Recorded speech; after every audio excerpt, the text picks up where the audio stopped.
XHCSAP FM más Radio La Paz, transmitiendo por la frecuencia 101.5 FM con 25.000 watts de potencia.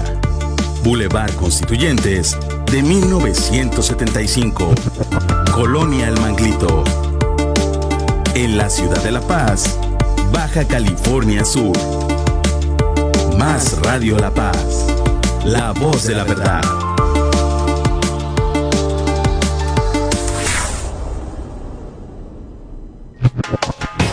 Más Radio La Paz, la voz de la verdad.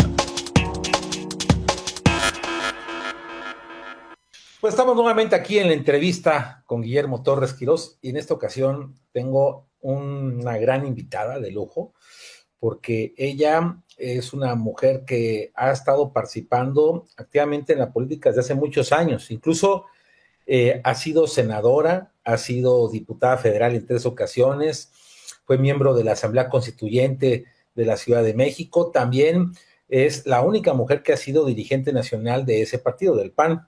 Y también, pues ha estado también en la sociedad civil de forma activa en sus inicios. También fue funcionaria federal y es aparte una mujer muy comprometida con la lucha de la democracia. Lo vamos a ver el día de hoy. Tenemos el gusto de tener aquí a Cecilia Romero Castillo. Ceci. La entrevista con Guillermo Torres Quirós. Bienvenidos al espacio donde conoceremos la historia a través de las vivencias de los protagonistas. Un espacio abierto donde el diálogo y el intercambio de ideas nos llevan a estar en contacto con nuestro presente.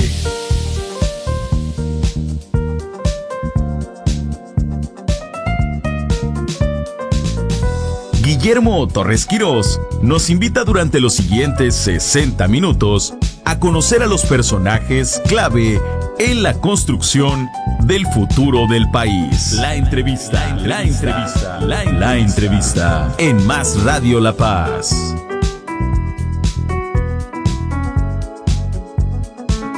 Comenzamos.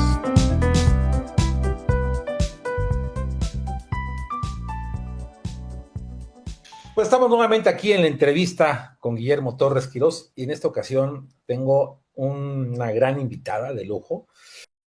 Tenemos el gusto de tener aquí a Cecilia Romero Castillo. Ceci, gracias por aceptar esta invitación.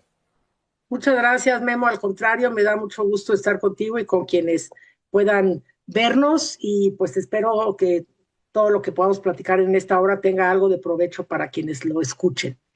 Así es, la idea de este programa, como lo hemos dicho siempre, es tratar de motivar a la gente, de que vean que hay pues liderazgos, personas que de alguna manera se han enfrentado a veces a diversas circunstancias y que ahí están, y hay que vender esperanza sin duda en estos tiempos donde se ven las cosas muy duras. Y tú naciste un 3 de octubre, Ceci. Yo nací un 3 de octubre en la Ciudad de México, bueno, antes era el Distrito Federal, y Así específicamente en la Villita Santa, en la Villa de Guadalupe. Así es. Oye, muy orgullosa de eso. Tu papá, don Gabriel Romero Silva, tu mamá, Cecilia Castillo, ¿sí? ¿Ellos de dónde eran?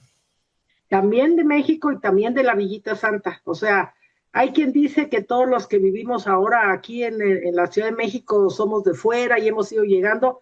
Pues yo por lo menos de las generaciones, mis padres y mis abuelos, los abuelos paternos fueron de Zamora, Michoacán, pero todos los demás aquí de la Ciudad de México. De hecho, cuando mi abuela y mi abuelo se venían a vivir a México, él le dijo, oye, Delfina, podemos irnos, nos vamos a ir a México porque su trabajo, él era comerciante, me llama para allá. Entonces, ¿dónde quieres que lleguemos? ¿A Popotla o a la Villa? Y mi abuela dijo, no, a la Villa, pues ahí está la Virgen de Guadalupe, vámonos a la Villa. Entonces, pues es como muy arraigado el hecho de que somos de aquí. ¿Y cuántos hermanos fueron ustedes? Nosotros somos 5 hermanos, yo soy la mayor, fuimos 4 mujeres y el más chico, un hombre, Benjamín. Entonces, pues, siempre tuvimos con quién pelearnos. Así es. Entonces, cuéntanos, ¿cómo fue tu infancia? Pues la mayor parte de mujeres, ¿no? ¿Cómo fue esa infancia en la Villita Santa? Pues mira, fue una infancia muy feliz, no dejaba de haber ciertos problemillas, sobre todo porque pues no alcanzaba la quincena y cosas de ese tipo, pero pues la villa era todavía un lugar donde todo el mundo nos conocíamos. Por supuesto, mis hermanas y yo nos íbamos caminando al colegio, íbamos y veníamos, nos tocaba ir a comprar las tortillas, a poner la mesa, a ir a traer alguna cosa la tiendita de enfrente, salíamos a jugar en la banqueta con las vecinas, por supuesto a las muñequitas o al avión o a lo que quieras, nos íbamos caminando a misa a la basílica, en fin, estábamos en un ambiente de como que era una gran familia, ¿no? En la Ciudad de México no había municipios, yo no sabía que existía eso, pero sí era una comunidad. ¿Pero en qué calle vivías? Yo vivía en Garrido, en la calle de Garrido, a Garrido, 2 cuadras de la Basílica, y mi colegio Las Rosas estaba a 5 cuadras hacia allá, sobre el mismo Garrido. Entonces, pues estábamos todos muy, muy cerca, ¿no? Y ahí estaba la panadería y la tortillería y la recaudería y el parque, el 18 de marzo, un poco más lejos. Todo estaba cerca y todos nos conocíamos, quiero enfatizar eso, ¿no? Y era pues un lugar seguro. Hace poquito acabo de ir a la Basílica, procuro ir con cierta frecuencia, ya no vivo por allá, pero la verdad te da pena ver el grado de abandono en que se encuentra esa zona de la ciudad, en donde se podrían hacer tantas cosas, independientemente, por supuesto, del amor a la Santísima Virgen de Guadalupe, el turismo religioso, la cuestión de la ecología, todo esto, y pues está abandonado, desgraciadamente ha caído mucho la calidad de vida incluso en esa zona. Sí, sí, sí, la verdad es que sí es cierto esa parte. Pero bueno, tú estudias entonces la primaria, secundaria de Las Rosas y después Sí. te vas a estudiar secretaria bilingüe, que en esa época era lo de moda. Era lo de moda, era lo necesario. Las niñas grandes teníamos que terminar de trabajar para empezar a ayudar a la casa. Yo no sé ahora cómo le hagan los chavos, porque terminan y lo que quieren es comprarse un coche y irse de viaje. Yo me acuerdo que la primera quincena, pues fui y se le entregué la mitad a mi mamá, no toda, pero era lo que se usaba, ¿no? Y efectivamente, no podía haber ningún ejecutivo que se preciara de serlo, que no tuviera una buena secretaria ejecutiva bilingüe. Era lo más codiciado y me fui a estudiar a una academia aquí en Lindavista, simplemente pasando la avenida Insurgentes, que era una muy buena academia donde preparaba, por supuesto, secretarias ejecutivas bilingües, se enseñaba muy buen inglés.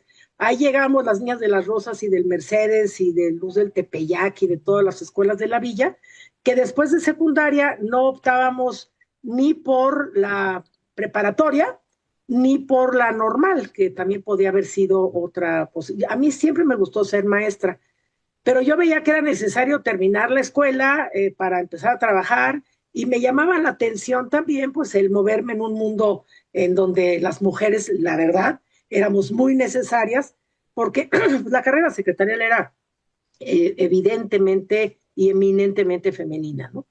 Oye, ¿y cuál fue tu primer trabajo? Bueno, yo empecé a trabajar desde que estaba en la escuela en las vacaciones. Íbamos a la American Chamber of Commerce y ahí nos hacían algunas pruebas y nos mandaban durante los 2 meses de vacaciones a diferentes lugares. Entonces yo me acuerdo que fui a trabajar 8 días a cubrir una vacante a Procter Gamble y luego iba a United Artists y luego iba a diversos lugares y entonces yo pues me sentía como que realmente estaba conociendo cosas más allá, ahora sí que de la villa, ¿no?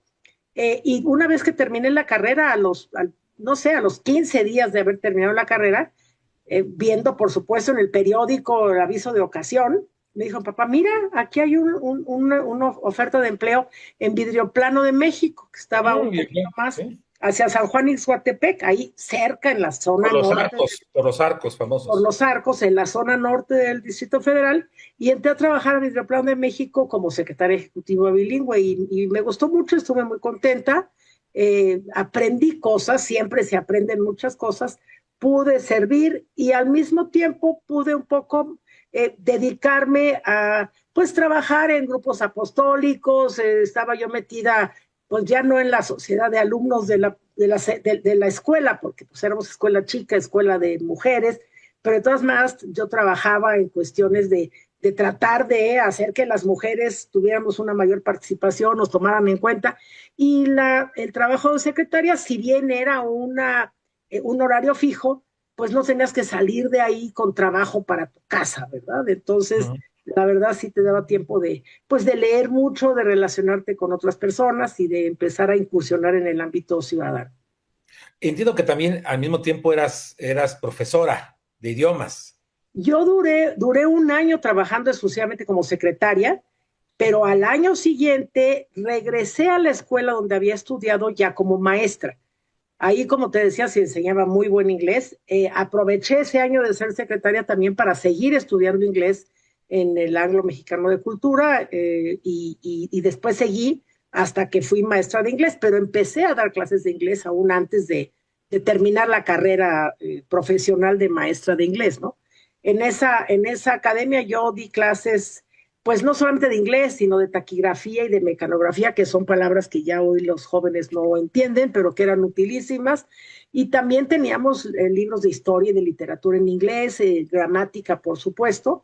Y ahí estuve 13 años trabajando de tiempo completo como maestra. Pero al mismo tiempo participando en la vida política. Claro que sí. Bueno, no, era la vida política ciertamente de la comunidad. Yo me acuerdo desde chica que alguna vez mi papá no llegaba y ¿dónde está Gabriel? ¿Y dónde está Gabriel? Y Gabriel se había ido con una señora que estaba vendiendo naranjas en la esquina de mi casa y llegó un policía a querérselas quitar y mi papá intervino y se fueron a la delegación o sea, defendiendo a esa señora. Y luego otra vez también con una persona que le querían quitar el cinturón que porque estaba muy ancho y que no sé qué, y entonces se peleaban y luego llegaban campañas políticas y entonces pues mis papás y mis tíos ayudaban y pues nosotros los chicos también ayudábamos, o sea, desde joven, desde chica, yo aprendí como a vivir en comunidad, como a fijarte un poco más allá de tu casita y tus hermanitos, y no íbamos más allá, ¿no?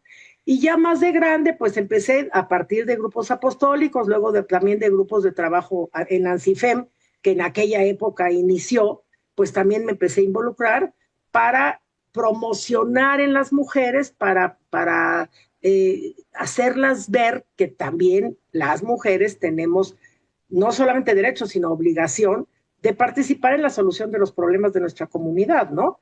Y bueno, en esa época también vino todo aquello del problema de la liberación femenina y demás, y las exageraciones y las radicalizaciones. A mí me encantaba, siempre me ha gustado trabajar a favor de la mujer y defenderla, pero desde la perspectiva femenina.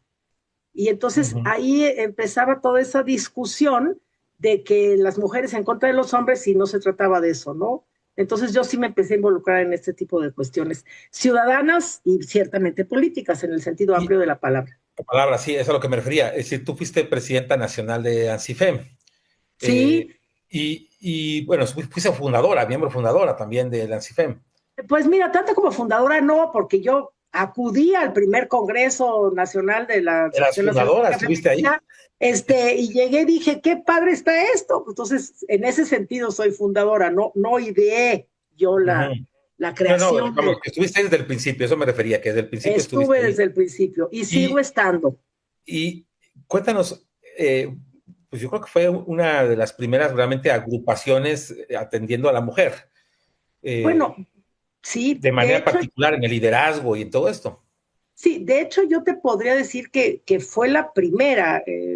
Ha habido, no hay que dejar de mencionar, por ejemplo, la Acción Católica de Mujeres, muy importante, pero casi todas esas agrupaciones desde el punto de vista apostólico, digamos, de grupos de iglesia.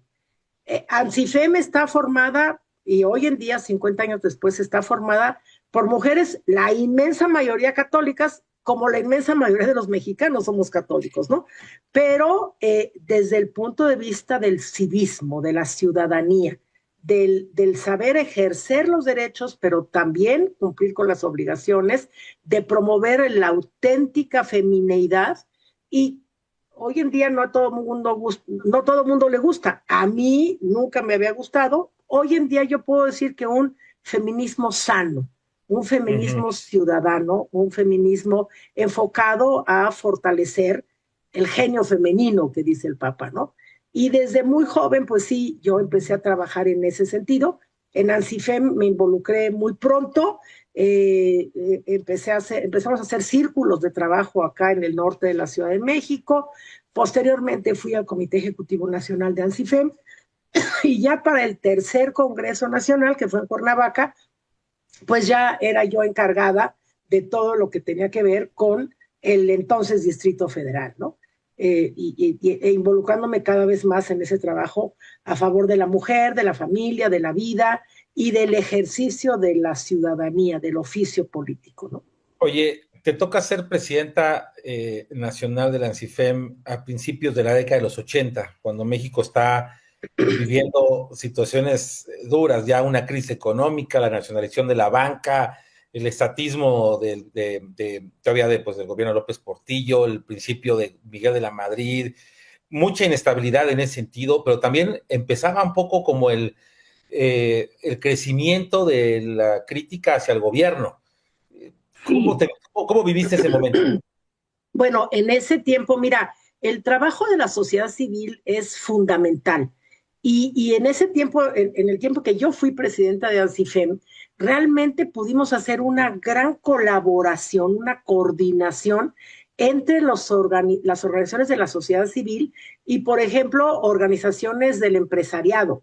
Recuerdo que llevamos a cabo un ejercicio que se llamó México en la Libertad, que realmente cimbró. Me parece que habría que considerar como un antecedente muy importante los trabajos que se llevaron a cabo durante todo ese tiempo y que culminaron, vamos a decir, en este de México en la Libertad, en donde yo iba, vamos, en coordinación con el presidente de Coparmex, con el presidente de Concanaco, incluso con el director del Consejo Coordinador Empresarial y con agrupaciones cívicas en todo el país, íbamos hablando de la importancia del ejercicio real del poder ciudadano, ¿no?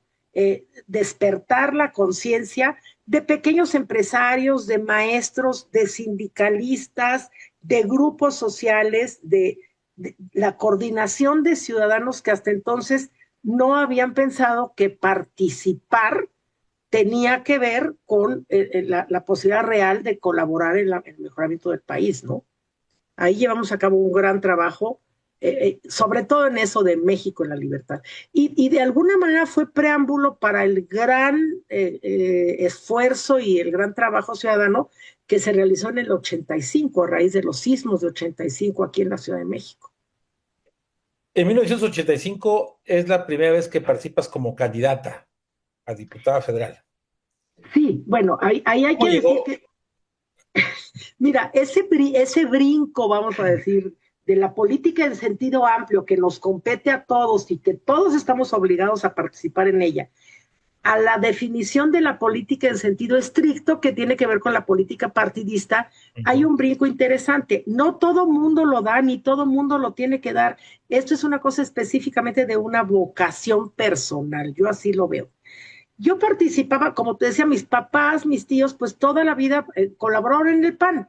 Nunca se involucraron en cuestiones de dirigencia ni de candidaturas, pero llegaban las elecciones y vámonos a repartir volantes y a hacer tortas y a participar en los mitines, y yo eso lo aprendí desde chica, ¿no? Estando involucrada prácticamente al 100, porque llegó un momento en que yo dejé de ser maestra, de ejercer mi vocación de maestra, para dedicarme 100% a ANSIFEM durante el tiempo en que fui presidenta. Ya desde antes, un día yo estaba en mi casa muy tranquila y me dicen, oye, que te busca ahí un señor en la puerta. Pues, ¿quién es? Era el presidente regional del PAN en el Distrito Federal. Yo dije, ¿quién es ese señor? Pues iba a tocar la puerta de mi casa para ver si yo no quería ser candidata. Yo dije, ¿qué les pasa? ¿Yo por qué? Pues es que eso es, para mí eso es tan claro.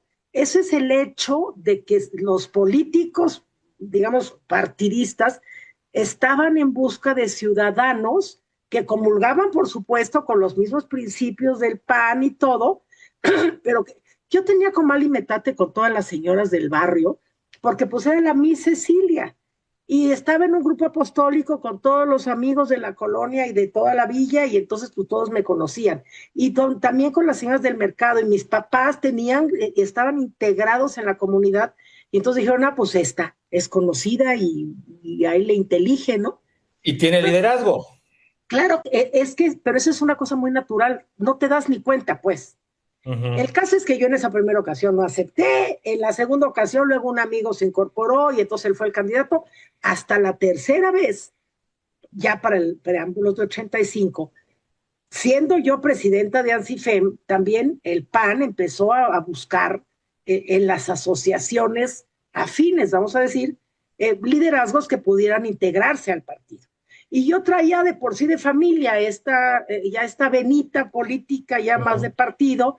Entonces, lo que sí es que ese brinco lo di adelantando un poco la sucesión en la presidencia de ANSIFEM, porque luego se decía que si ANSIFEM era el brazo femenino del PAN, cosa que no es cierto ni nunca lo ha sido, aunque varias más después que yo y antes que yo inclusive, empezamos a llegar al PAN como un camino natural, digamos. Natural, sí, claro. Continuar el desempeño de tu vocación de servicio, ¿no? Y entonces, pues en 85 fui candidata a diputada por esa zona, por el distrito 11 de la Ciudad de México, en el cual yo ya había apoyado otras campañas anteriormente y tenía liderazgo ciudadano, vamos a decir, y fui diputada en el periodo 85-88 en la 53 legislatura.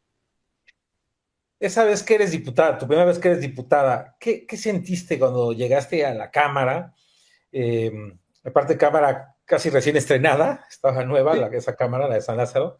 Sí. ¿Qué sentiste cuando entraste a la Cámara? ¿Sí te impresionó o dijiste esto es lo mío y se acabó y a lo que viene? No. Yo les he dicho y todavía hoy lo digo a las nuevas diputadas que llegan y te preguntan, oye, si tú un día vas a subir a tribuna y no se te hace algo en el estómago cuando vas caminando para subirte, no eres buena política. Es decir, si no te impone, a veces hoy con las cosas que pasan dices, ay Dios mío, qué bueno que no soy diputada ahorita. Pero bueno, la verdad es que sí, al principio pues te impone, por un lado, el hecho de que eres representante popular.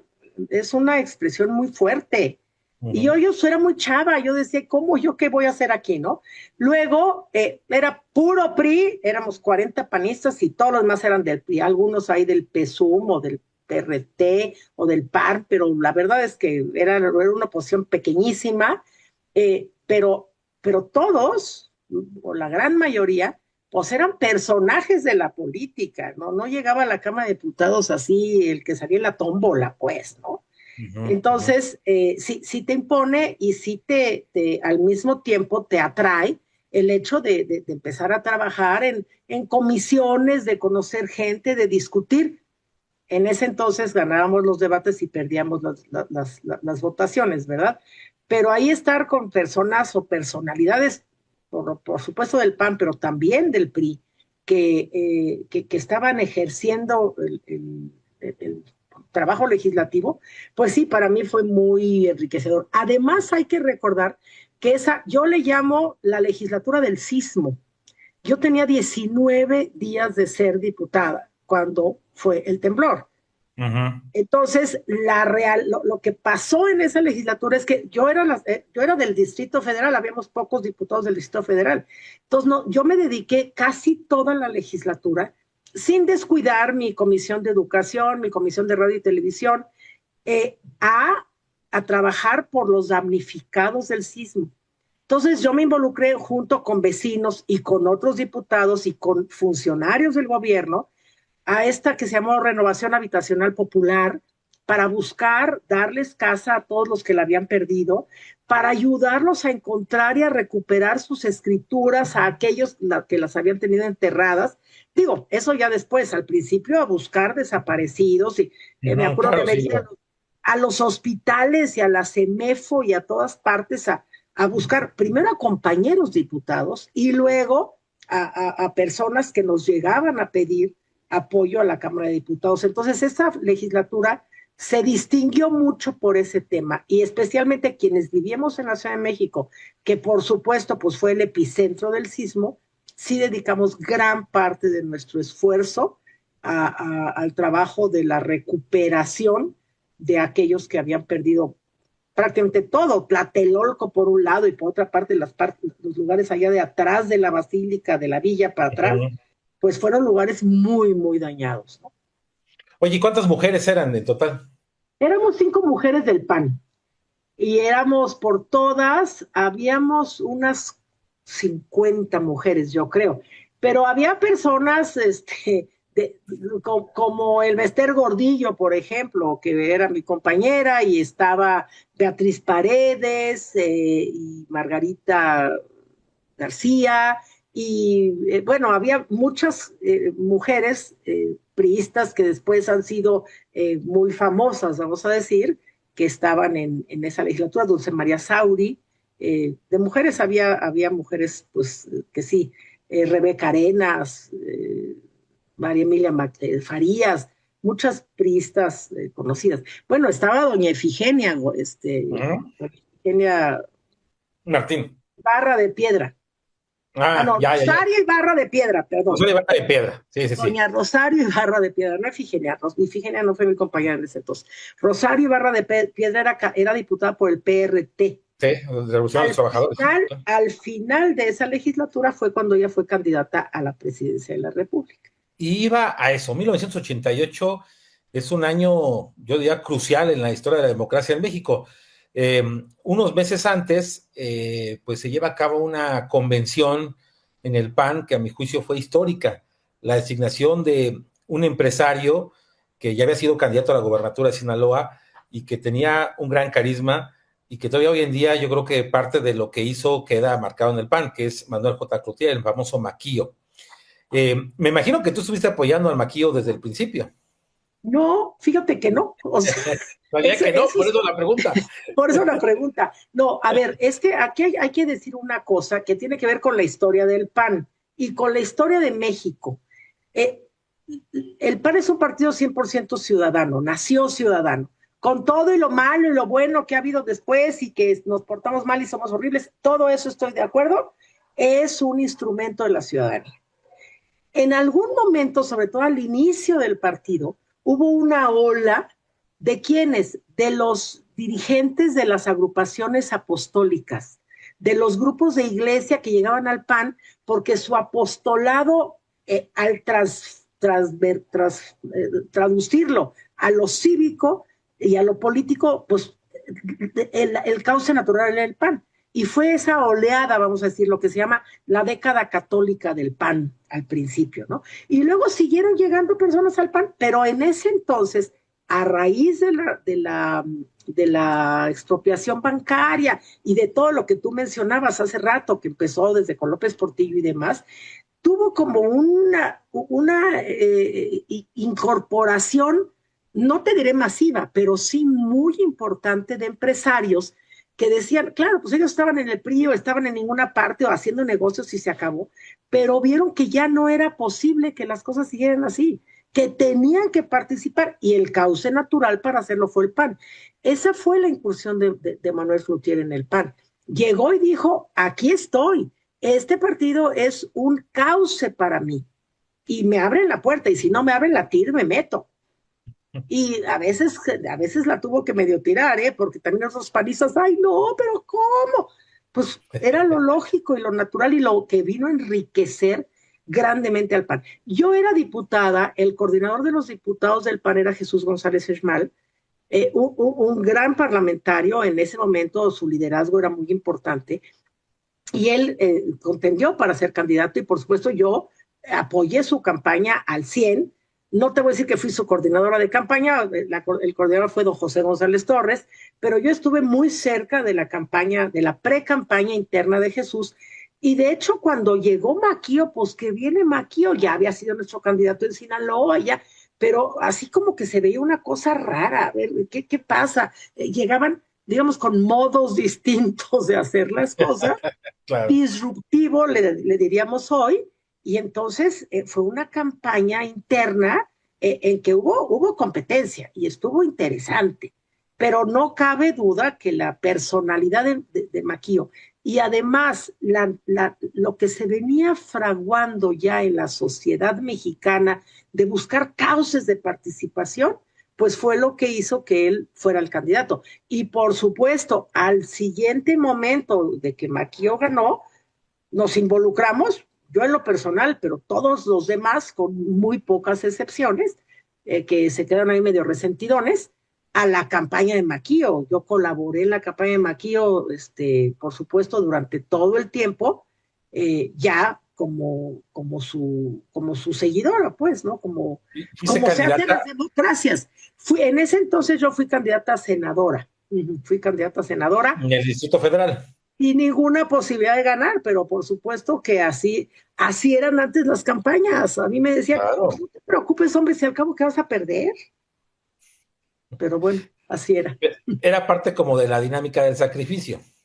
Ya sabías que ibas a hacer un esfuerzo y que ese esfuerzo no necesariamente iba a ser recompensado con un triunfo. Hoy dicen, ¿y para qué te metes si ni vas a ganar? No, pues si eso hubiera pasado, nadie, ni Maquio, ni nadie hubiera sido candidato nunca. Claro.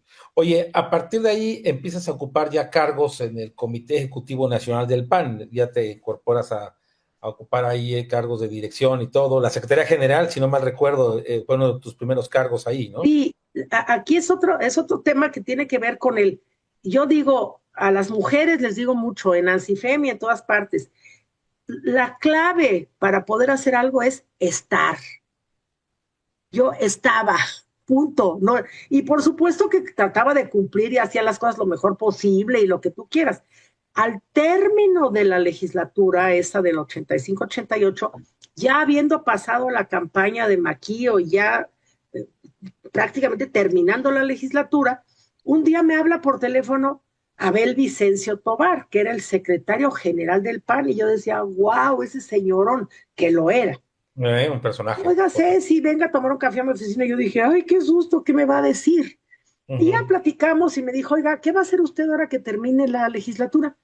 Dije, pues, no sé, yo creo que voy a volver a dar clases pues yo no tenía idea, la verdad, en ese entonces no me preocupaba gran cosa que hacer terminando, pero sí era la idea de que fui diputada y ya me voy, o sea, no había aún, cosa que es buena y mala, pero bueno, no había aún esa cosa de voy a hacer una carrera política, no, yo fui diputada, qué bueno, bendito sea Dios, y si se puede volver, perfecto, pero no pasaba nada.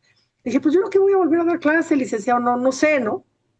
Y me dijo, oiga, es que yo voy a ser diputado y soy secretario general y el partido está creciendo, está llegando mucha gente y queremos empezar un poco a profesionalizar. Antes en el PAN, la gente iba en la tarde o en la noche cuando cerraba su chamarra, acababa de dar su clase o terminaba su audiencia en su juzgado o lo que sea.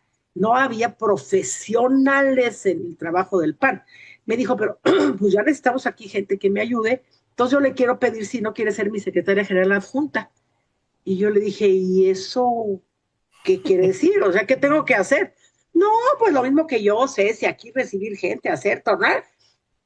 Y me fui a trabajar al PAN. Yo me acuerdo que llegué con mis papás y les dije, oigan, fíjense que esto, pero mi papá encantado, ¿verdad? O sea, siempre le gustó mucho el tema político y le fascinaba que yo anduviera metida en eso. Entonces, a partir del 88 yo fui secretaria general adjunta de Abel Vicencio. Y ya para el 91, cuando él se lanzó a ser senador, entonces ya renunció a la secretaría general y don Luis Álvarez, entonces presidente del PAN, me nombró secretaria general. O sea, sí fui secretaria general con don Luis 2 años, de 91 a 93. Bueno, pero antes había sido adjunta. Adjunta. Es el momento de hacer una pausa. Estamos platicando con Cecilia Romero. Vamos a hacer una pausa y muy breve y regresamos aquí a la entrevista con Guillermo Torres Quirós. La entrevista con Guillermo Torres Quirós.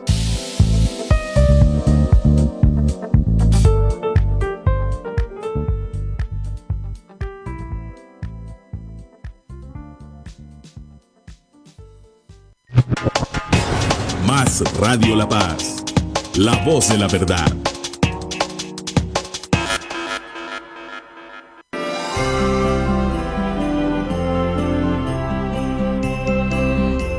Bienvenidos, esto es Buenas Noticias de Navidad, un milagro navideño. Por tanto, el Señor mismo os dará una señal. He aquí la Virgen concebirá y dará a luz un hijo y llamará su nombre Emmanuel. Isaías 7:14.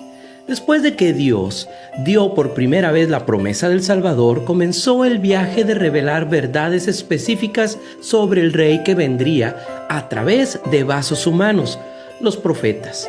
Más de 680 años antes del nacimiento de Jesús, Dios le dijo al profeta Isaías que el Salvador tendría una madre virgen y sería Dios mismo encarnado. La exactitud de esta información por sí sola es milagrosa, teniendo en cuenta cuántos años esperó el mundo para que la promesa se hiciera realidad.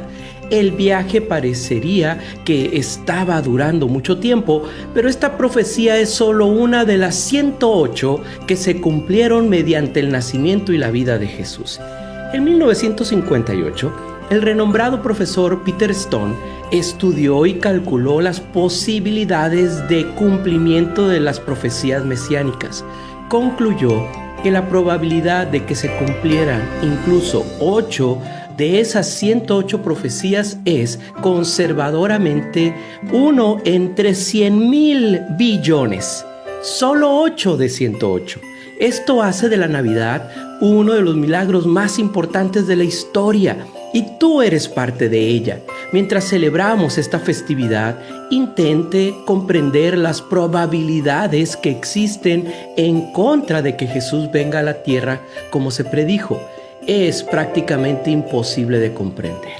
Nuestra única respuesta lógica es la adoración con gratitud y asombro total por el cumplimiento total de las profecías.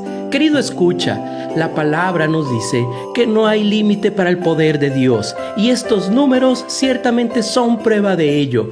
Dios es digno de nuestro asombro. Les habló Eliseo Mayorga. Nos escuchamos pronto aquí en Más Radio, la voz de la verdad. El fentanilo es una trampa que te atrapa al primer contacto. Desconecta tu cuerpo de tu mente y convierte tu cabeza en una pesadilla. El fentanilo te mata.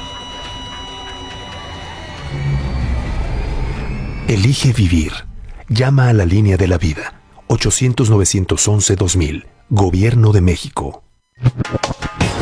Más Radio La Paz. La voz de la verdad.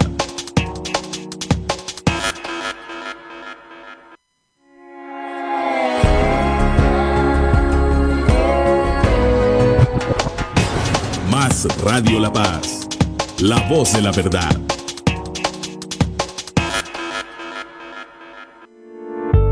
La entrevista con Guillermo Torres Quirós.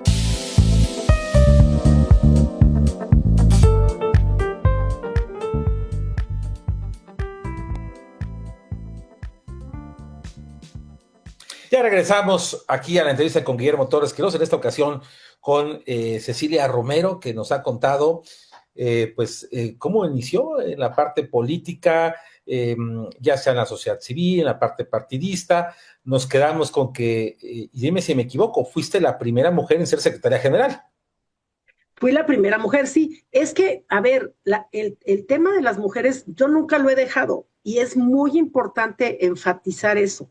En ese entonces sí se empezaba a buscar que hubiera mujeres. Al principio un poquito para que no digan que no hay mujeres, ¿no? Pero cuando empiezan a ver que eres eficiente, que eres servicial y que puedes hacer cosas y que puedes colaborar, entonces ya empiezan a tomarte más en cuenta. Esa es la verdad. Y eso es con panistas, priistas y de todos los partidos y de todos lugares. O sea, tienes que demostrar que puedes para que te tomen en cuenta. Y eso es lo que ha venido sucediendo conmigo, afortunadamente. Pero sí ha sido, yo creo que sí ha sido pionera y sí ha sido abierto la puerta a otras mujeres. Eso yo creo que también es algo importante. No, sí, por supuesto, sí. O sea, siempre ha habido esa intención de que más mujeres vengan. A mí dicen, es que tú fuiste la primera. Pues sí, pero a ver a qué horas hay más, ¿no? Ya en el PAN afortunadamente ya ha habido más secretarias generales después que yo, ¿no? Pero yo sí fui la primera hasta el 93. Oye, y después de eso, de ese paso por el Comité Ejecutivo Nacional, pues seguiste otra vez regresaste a la Cámara de Diputados. Ajá, sí, otra vez regresé a la Cámara de Diputados. Ahí yo iba a regresar a la Cámara de Diputados en el 91, pero en ese entonces fue cuando don Luis Álvarez me dijo, oye, no vayas a la Cámara, renuncia a ser diputada porque ya necesitamos, ahora sí más formalmente, profesionalizar al partido. Yo lo digo y lo digo con orgullo, yo soy pionera de la burocracia del PAN, porque antes no había, o sea, la burocracia como el equipo que sirve, que administra. Entonces en el 91 yo renuncié a la diputación y me quedé en el partido como secretaria general de don Luis I y luego secretaria adjunta con Carlos Castillo Peraza. Pero ya en el 94 regresé a la Cámara de Diputados y eso fue otra historia. Si yo comparo la diputación del 85 con la diputación del 94, no tiene nada que ver. Ya en el 94 el PRI no tenía la mayoría para modificar la Constitución. La calificada. Uh-huh. Y ya no tenía mayoría calificada. Entonces ahí ya, esa es una razón. La otra es que había mucha más participación ya ciudadana. En ese entonces, en el 94, se inauguró en la Cámara de Diputados la Comisión de Participación Ciudadana. O sea, le abrimos la puerta a los ciudadanos. Yo decía, ¿qué les pasa, no? Entonces, yo fui la secretaria de esa Comisión de Participación Ciudadana y ahí empezaron a llegar ya más formalmente, fue como el antecedente del Parlamento Ciudadano, ¿no? Del Parlamento abierto que hoy se tiene, en el 94. Antes no había, antes había una comisión de atención y quejas, alguna cosa así, que nadie quería ser parte de esa comisión porque tenías que ir a ver qué pasaba con los enojados y por qué, pero esa era la concepción que se tenía del trabajo ciudadano. En el 94 se abrió por lo pronto esta Comisión de Participación Ciudadana y ahí empezamos ya a incorporar. Y jugabas un papel importante en el grupo parlamentario. Yo fui subcoordinadora del grupo parlamentario, sí. Sí, y por otra parte, también pues en esta Comisión de Participación Ciudadana para incorporar agrupaciones y sobre todo también agrupaciones de mujeres. Y luego también ahí se vino la reforma del Distrito Federal. Ya había habido algunos intentos anteriormente, pero posteriormente en esa legislatura fue donde se llevó a cabo una muy importante reforma al Distrito Federal. Fue cuando la Asamblea de Representantes ya empezó a tener facultades legislativas y sí logramos muchas cosas. Ahí, esa legislatura fue una gran legislatura en cuanto a debate. Nos poníamos de acuerdo, discutíamos fuerte. Me acuerdo con priistas, Fernando Ortiz Arana era el presidente del PRI en la Ciudad de México en ese entonces. Teníamos grandes discusiones y a veces ganábamos y a veces perdíamos. Pero luego llegaban a tu curul y te decían, oiga diputada, un priista, oiga diputada, fíjese que ya estuvimos viendo y sí le vamos a aceptar la reserva que acaba de presentar. ¡Wow! Tú decías, ¿qué es esto, no?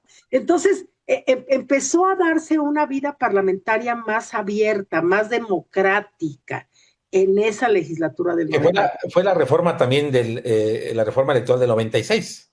Fue la reforma del 96, donde, por cierto, en este tema de mujeres, se empezaba a discutir la cuestión de las cuotas. Y el gran logro que tuvimos las mujeres en esa legislatura fue que los diputados del PAN, los hombres diputados del PAN, fueron convencidos por las mujeres diputadas del PAN para que se abstuvieran de votar. Porque decían, no, eso de las cuotas no puede ser, ya sabes, ¿no? O sea, lo que dicen algunos todavía, ¿no? Nosotros, no, mira, esta es una acción afirmativa, ¿qué es eso? Ese pleito lo tuvimos en el 96, o sea, para la ley electoral, y lo que se quedó es que los partidos políticos procurarán incorporar al menos 30% de sus candidaturas de otro sexo. Dices, no puede ser, pero bueno, fueron los primeros pasos. Oye, ¿y es cierto que en esa legislatura te decían la madre superiora? La madre superiora, mother superior. Pues sí, porque Porque bueno, eras muy dura con los compañeros del grupo. lo que pasa es que yo soy maestra desde Profesión. siempre, ¿no?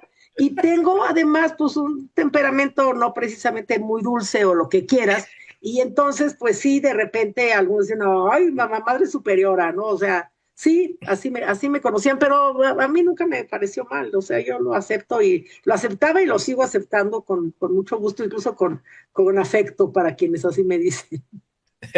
Oye, y bueno, después seguiste ocupando ya algunos cargos en el PAN del DF. Yo me acuerdo, fui secretaria general. Sí, yo nunca, en esto de la política partidista siempre debe tener uno como una patita afuera.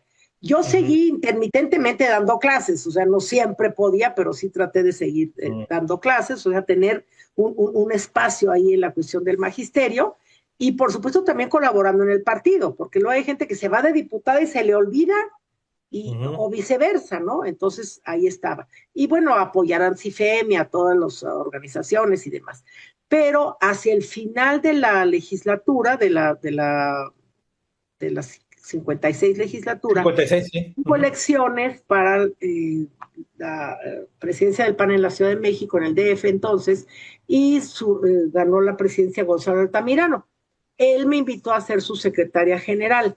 Yo hace muchos años había pretendido ser presidenta del PAN en el DF, luchando contra José Ángel Conchello. ¿A quién se le ocurre luchar contra José Ángel Conchello? Pues a Claro. mí. Y fue una campaña impactante, hicimos un gran trabajo, pero por supuesto que no gané. Pero bueno, a partir de ahí, paradójicamente nos hicimos amigos con Conchello y con Gonzalo, que era su secretario general. Y entonces cuando Gonzalo gana en el 96, 97, me invitó a ser su secretaria general y yo acepté. Duré poco tiempo, la verdad. Gonzalo y yo seguimos siendo grandes amigos, pero no nos entendimos para trabajar al interior del PAN. Yo quería ir a visitar las entonces, los distritos, las delegaciones. Llevamos a cabo ahí en la ciudad, en el DF, pues, lo que se llamó la delegacionalización. En el DF no tenemos municipios. Ahora Ujú. ya andamos ahí medio arañando las alcaldías, pero ni de chiste nos parecemos al municipio como tal, ¿no? No, para nada. Pero, Ujú. y en el Distrito Federal no teníamos una división de trabajo para el partido, sino eran distritos. En ese entonces, cuando empezaba también con la reforma del DF y todo eso, ya a darse un poco más de vida a las demarcaciones territoriales, entonces hicimos la delegacionalización del PAN. Y entonces se hizo la delegación Iztacalco, la delegación Gustavo Madero, la delegación Tlalpan, etcétera. Yo colaboré con Gonzalo en eso, pero pues no, dijimos, mira, mejor seguir manteniendo la amistad y yo con permiso ahí me voy. Y entonces ya, renuncié a la secretaria general y en aquel entonces, Antonio Lozano Gracia, era el secretario adjunto en el CEN. Y me dijo, Ceci, ¿qué vas a hacer ahora que dejaste el DF? Le dije, pues no sé, Toño, ya veré, ¿no? Oye, no, regrésate al CEN. Entonces regresé al Comité Nacional en el 98, finales de 98, 99, y luego pues ahí me quedé. Y luego de Yo ahí, digo que soy un poco activo fijo del PAN para efectos prácticos, ¿no?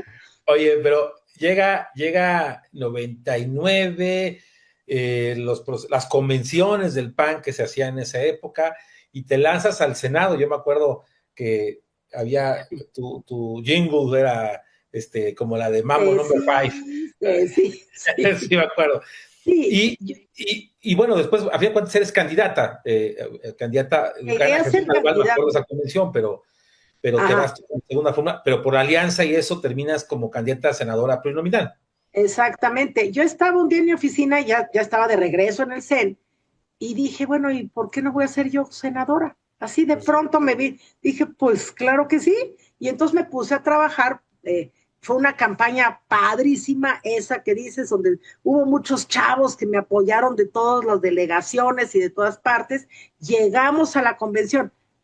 3 días antes de la convención, nos hablaron a todos los precandidatos, eran 4 hombres y una mujer, que era yo la mujer, así siempre ha sido. Y entonces nos dijeron, oigan, se está trabajando sobre una posible alianza con el Verde para la candidatura presidencial. Iba a ser Vicente Fox, ya era de hecho Vicente Fox nuestro candidato. Si se concreta la alianza, el segundo lugar de la candidatura al Senado va a ser para el Verde. Se los decimos desde ahorita para que lo sepan, ¿no? No digan que no. No digan que no, y dijimos, no, yo voy a ganar, todos íbamos a ganar el primer lugar. Llegamos entonces a la convención y el primer lugar lo ganó Jesús Galván y yo el segundo. Entonces dijimos, vamos en mancuerna los dos. Yo ya por dentro sabía que lo más probable es que me fuera a quedar sin candidatura y dije, pues ya ni modo. De todas maneras, pues yo había hecho un buen trabajo de campaña interna, tenía credenciales suficientes como para inscribirme para ser candidata plurinominal al Senado y entonces lo fui. 8 o 15 días después fue la reunión del Comité Nacional del PAN, en donde se hizo la designación de las candidaturas plurinominales y a mí me pusieron en candidatura plurinominal en el número 4 y por eso fui senadora. Aquí hay que aclarar una cosa que me parece fundamental. Los odiados plurinominales. ¿Qué? Digo, sería larguísimo platicar sobre los plurinominales, pero la verdad es que digo, los plurinominales, yo fui plurinominal en varias ocasiones y también fui candidata y también hice de mayoría y yo trabajé igual, yo siempre he hecho campaña igual, de pluri que de uni, de lo que tú quieras. Pero aparte, perdón que te interrumpa, pero aparte dicen, es que no votamos por ellos. Claro que se vota por ellos. Atrás de la boleta viene una lista de nombres y ahí son los plurinominales. Sí. Ahora, hay quien se cuelga del tema y dice, pues ya la tengo segura y no hace nada. Eso sí es cierto. Pero en fin. Habrá como todo en la feria. Oye, llegas al Senado, te encargas de la Comisión para América Latina, si no mal recuerdo. Exacto, América Latina y el Caribe. Y empieza su trabajo ahí como senadora, que fueron los 6 años, pero por ahí, a los primeros años de que eres senadora, pues ahora sí que el amor tocó a tu puerta. Ay, sí, qué emoción. Y en el 2002 te casas con Emilio Baños. Exacto. Obviamente, digo, fue algo pues raro porque ya, digamos, había... Ya, bastante raro, ya no estaba en edad casadera. Ya decían, era la soltera, ¿no? Del PAN, de Cecilia Romero. Sí. Digo, la verdad es que esto es algo muy humano, pero ¿cómo fue que clic, pum? Pues mira, son cosas que Dios permite y por ahí yo tengo una amiga que me dice, oye, tú tienes que darle gracias a Dios de esa vocación tan extraña que te dio. Porque luego Emilio Baños tuvo a bien, bueno, a mal, morir después de 8 años de casados. Pero la parte maravillosa fue, yo era amiga de la esposa de Emilio, de Soco Baños, por Ansifem. Durante mucho tiempo trabajamos juntas y yo conocía pues al esposo de Soco, hicimos algunas cuestiones juntas, conocí a sus hijos muy de lejos, pero pues así nada más, ¿no? Y ya, luego murió Soco en el 97, por supuesto yo asistí al funeral de Soco y todo, seguí viendo a Emilio esporádicamente porque teníamos amigos comunes, y luego pues él también interesado en lo que pasaba en el mundo y en México y en la política y en todo, y nos seguimos viendo y pues nos casamos. Nos casamos en el 2002, bueno, nos hicimos novios, lo que todo sucede. Y bueno, pues fue de veras, han sido los años más plenos de mi vida, yo creo, con una maravillosa herencia de 6 hijos y 23 nietos. Así que, pues, esto fue un gran regalo de Dios que además, pues, vino como a completar y a ayudarme a llegar a la plenitud en muchos sentidos, ¿no? Y pues de ahí ha seguido la vida funcionando en el servicio, en el trabajo, en el testimonio, en las buenas y en las malas, ahí hemos estado. Oye, bueno, qué padre, la verdad, porque eso pues lo viviste. Llega 2006, hay una elección muy complicada que gana Felipe Calderón ahora sí que por nada, como está ahorita la elección de Honduras, que también está por nada la diferencia. Llega ese momento, además, y pues al final de cuentas, Felipe Calderón toma posesión como presidente, pero te nombra, pues ahora sí que la responsable del Instituto Nacional de Migración. Tú nunca habías estado en la administración federal, No. en la administración pública, mejor dicho, más que en el legislativo y en la vida partista. ¿Qué fue tomar esa responsabilidad? Porque aparte fue una época complicadísima en el tema.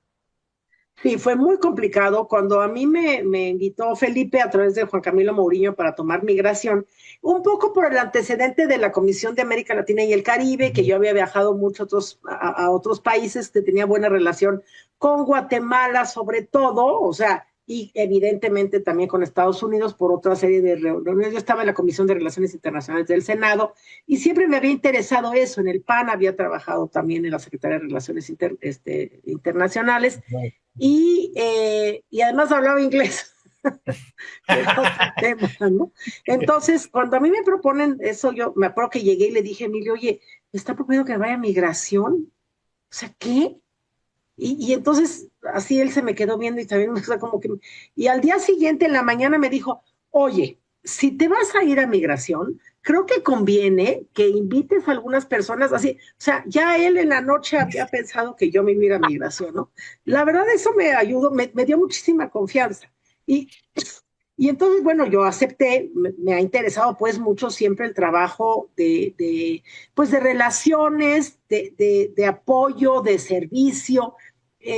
La gente a veces piensa que migración tiene que ver solo con nuestros paisanos que se van a vivir del otro lado. Y eso, siendo parte importante, no tiene realmente nada que ver con el meollo de migración, que es el tráfico de indocumentados y la transmigración y todo esto. Y en fin, es un mundo, es un mundo.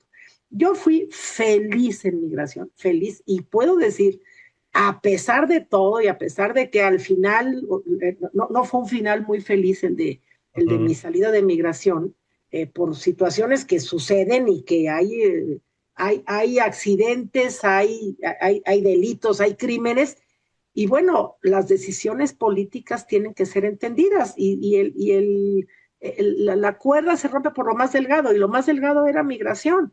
Y yo políticamente entendí que debería renunciar y lo hice y punto 4 años después. Pero en esos 4 años logramos profesionalizar al personal de migración porque les hicimos ver que eran dignos, los ayudamos a sentirse orgullosos de ser agentes migratorios y no la migra. Ese cambio fue importante. Tratamos de hacer un ejercicio de comunidad. Hicimos, de hecho, yo puedo decir orgullosamente que hicimos la nueva Ley General de Migración, la de 2011, que ha sufrido después muchas modificaciones, pero esa es una ley muy importante, es una buena ley de migración.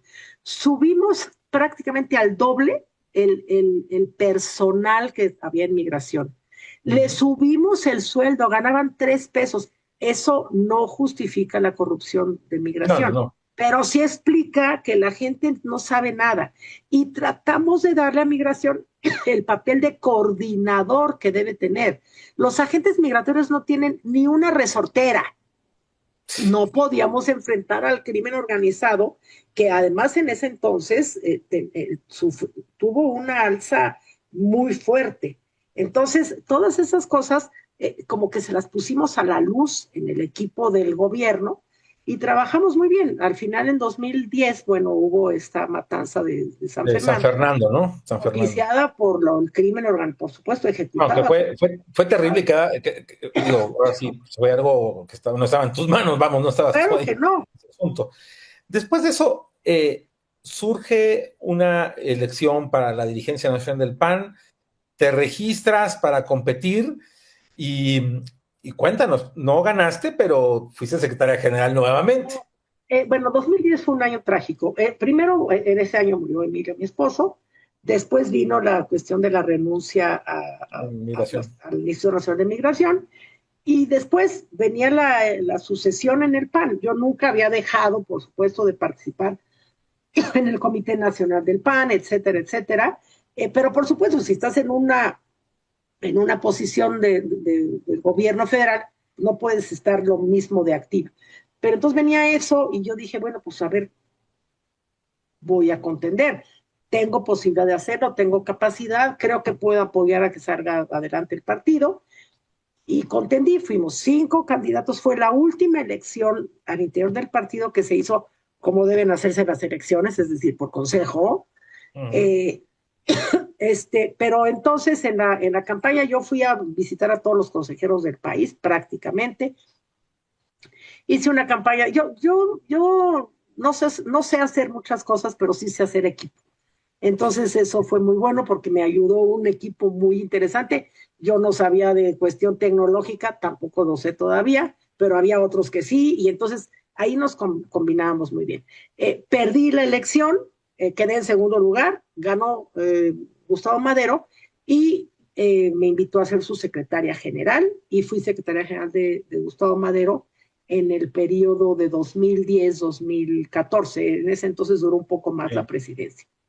Sí, que en algún momento él se va y tú asumes como presidenta del partido. Y por eso vuelvo a decir lo que dije hace rato, para poder tomar decisiones y participar hay que estar. Claro. Yo estaba en la posición de secretaria general del PAN y estatutariamente me correspondía asumir la presidencia. Y la asumí, fueron 3 meses de presidencia, que no son poquitos, en los que traté de hacer lo que alcancé a hacer, bien hecho, y al final pues conducir la elección prácticamente, aunque ya teníamos una comisión de elecciones, pero estar al frente del partido. En ese momento se estaba llevando a cabo el tema del el plan por México. Sí, el plan por México, de México, o sea, por el inicio de Peña. Entonces yo participé en las reuniones y en las discusiones de las modificaciones de la ley educativa, de la ley de telecomunicaciones, de la reforma energética, de todas esas cuestiones. El Pacto por México. El Pacto por México. El pacto, es que ahora hay tantos planes y pactos y ya no sé.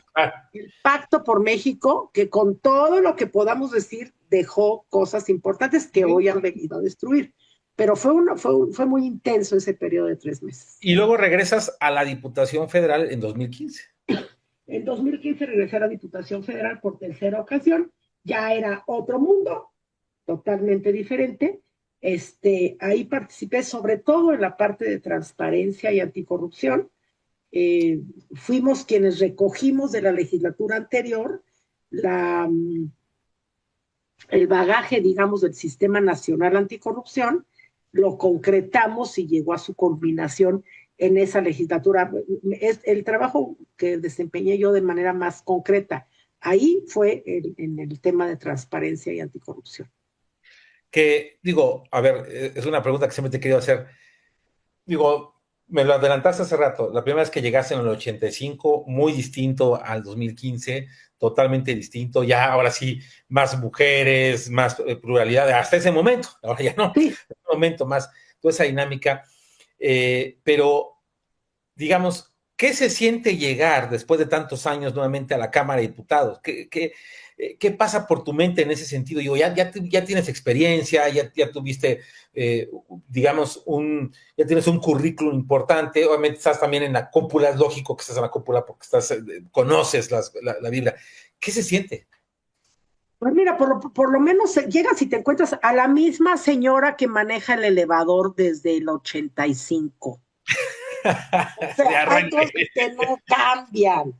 Pero por otro lado, un mundo nuevo por ejemplo, de oficinas de enlace para los diputados que antes no existía.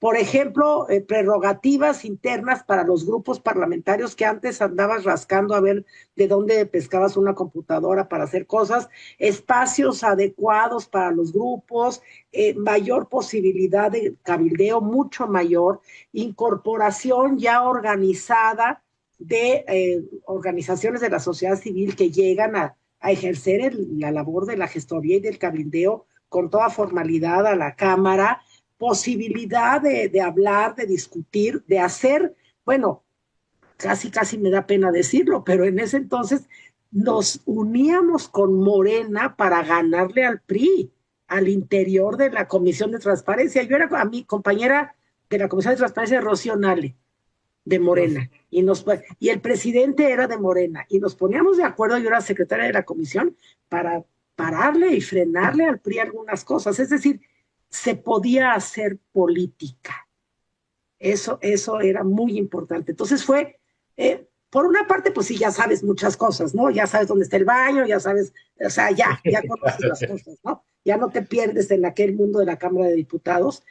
Pero por otro lado también puedes ejercer como con más amplitud el oficio político.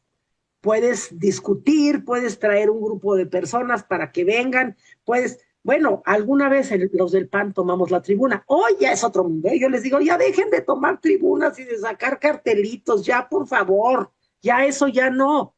Pero en aquel entonces, en el 15-18, la verdad es que sí había cosas nuevas que podíamos hacer.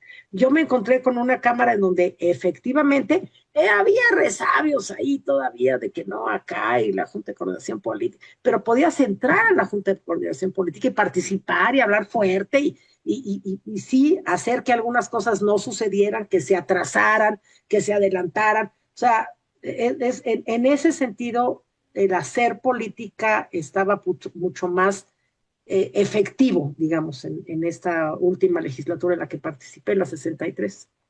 Bueno, nos ha comido el tiempo porque ha sido, la verdad, muy rico lo que nos has platicado. Sí ha Porque sido... hablo mucho. Y no, pero aparte ha sido interesante todo el caminar. Digo, obviamente, después de ese paso, pues, ha seguido en la vida partidista, en la Secretaría General Junta, organizando, que aparte te ha tocado a ti organizar los festejos del PAN desde el 50 aniversario. El 50, el 75 y el 80 yo los organicé y han sido los mejores. Nos ha tocado organizar. También fuiste candidata a la alcaldía de Coyoacán. Sí. Vamos. Asambleísta constituyente de la Ciudad de México. También. La verdad es que el tiempo ya nos comió para platicar de todo este tipo de cosas, pero bueno, creo que nos ha quedado ahí. Yo siempre hago una pregunta al final para cerrar, porque, pues como todos sabemos, ahora sí que esto es algo natural. Nos vamos a morir porque así pasa, ¿no? Es por la naturaleza. Pero, ¿qué mensaje le darías tú a tus 6 hijos y 23 nietos cuando ya no estés? ¿Qué te gustaría que ellos, si tuvieran la oportunidad de decirles algo, las últimas palabras, cuáles serían esas palabras que les dirías a ellos y también a la familia extensa, ¿no? Porque eso, claro, eso es muy importante. Mira, yo siempre digo muchas cosas, así que las últimas o las más últimas me parece que es un poco intrascendente el punto. Sí. Yo creo que hay que tener una misión en la vida, una causa en la vida, un porqué. Y si ese porqué no es servir, pues estás amolado. Si ese porqué es comprarme un coche, irme de viaje, que son cosas muy buenas y maravillosas y qué padre que las puedas hacer. Pero si eso es lo que llena tu vida, pues entonces nunca realmente estarás satisfecho, ¿no? Entonces, yo creo que hay que buscar servir para mejorar, pero además también hay que estar. No hay que echarse para atrás. Hay que decir, yo sí, cuenta conmigo, sí, ándale, ¿quién quiere? Yo. O sea, hay que hacerlo, aunque de repente digas, pero ¿por qué me metí en esto? Vale la pena y Dios siempre nos va a ayudar. Ceci, muchísimas gracias por esta entrevista, por esos minutos que nos has regalado. Y bueno, pues para que te sigan, ¿dónde te pueden seguir? ¿Sigues en redes? ¿No estás en redes? O... Sí, tengo Twitter, antes Twitter, tengo Facebook y tengo Instagram y estoy a sus órdenes. Eso, muy bien. Es fácil, Cecilia Romero, algo así, Cecilia Romero Oficial, Facebook también. Así es. Donde no le entres a TikTok, ese sí no. Ese todavía no, está bien. Bueno, sí. María de Guadalupe Cecilia Romero Castillo. A sus órdenes. Muchísimas gracias. Y bueno, los invitamos a todos a que sigan la programación aquí de Más Radio La Paz en el 101.5 de FM.